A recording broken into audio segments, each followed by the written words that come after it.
इय्याक नअबुदु व इय्याक नस्तईन। जी बिल्कुल, आज हम मज़ार कायद पे आए हैं जो पाकिस्तान के बानी हैं और उन्होंने जो है पाकिस्तान को बनाने में कलीदी किरदार अदा किया था। लेकिन बदकिस्मती से जो जिस मकसद के लिए बनाया गया था, मेरे ख्याल में वो मकसद अभी तक अचीव नहीं हुआ, जिसकी जदोजहद हम कर रहे हैं इंशाअल्लाह ताला। और इस तरह मैंने अपने कमेंट्स में भी यही कहा कि जो हमारे बानी पाकिस्तान का आज़म मोहम्मद अली जिन्ना साहब ने जो डायरेक्शन दी थी इंस्टीट्यूशन को, पाकिस्तानियों को, कि वो जो है हमेशा पाकिस्तान का सोचे और पाकिस्तान के बारे में ही उसके तमाम मामलात होने चाहिए और पाकिस्तान की बेहतरी के लिए होने चाहिए।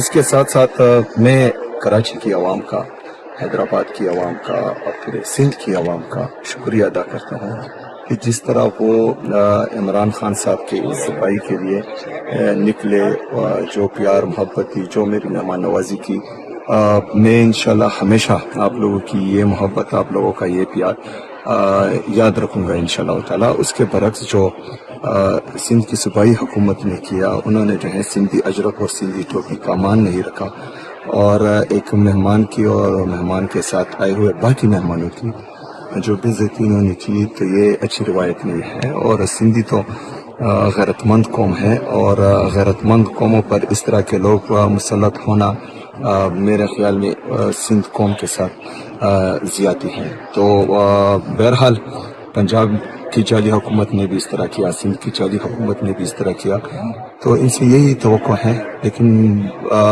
दूसरी तरफ पाकिस्तानी कौम जो है वो गैरतमंद कौम है, वो इज़्ज़तदार कौम है, वो मेहमान नवाज कौम है और वो अपने मेहमानों को हमेशा चाहे किसी भी सूबे और रीजन से हो वो इज़्ज़त देते हैं। तो ये एक परसेंट भी नहीं है पाकिस्तान का जो इस तरह की हरकतें करें। बाकी हमारा 99% पाकिस्तानी कौम जो है वो इंतहाई गैरतमंद, दलेर, बहादुर और मेहमान नवाज कौम है। शुक्रिया।